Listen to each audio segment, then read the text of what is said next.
Next year, Singapore Airlines plans to reopen the world's longest non-stop airline flight.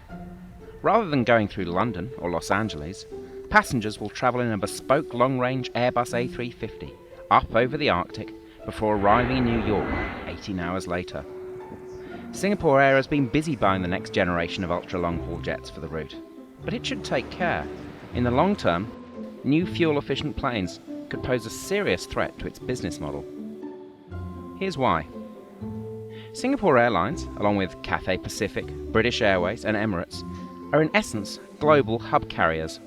Delta Airlines pioneered the model in the US in the 1950s. Hub and spoke networks mean you can use fewer planes and have a better chance of filling them with passengers and making profits. You can connect 5 cities with just 4 daily flights if one of the cities is a hub.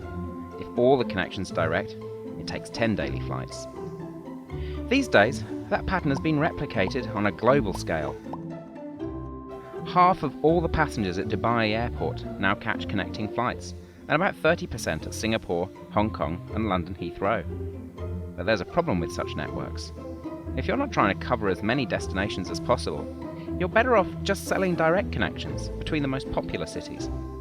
Budget airlines Southwest and Ryanair proved this vividly in recent decades by cherry-picking the best routes and using the savings to offer cheaper tickets. Range limitations mean airlines have been using a more or less unchanged hub-and-spoke model since the 747-400 was introduced in the late 1980s. But the introduction of new versions of fuel-efficient jets, like the Boeing 787, Airbus A350 and Boeing 777X, offers the tantalizing opportunity to offer point-to-point flying on a global scale.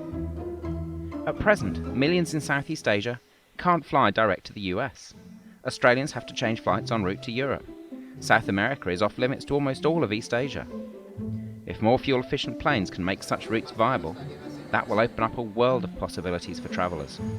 But the world's hub carriers could face a turbulent future.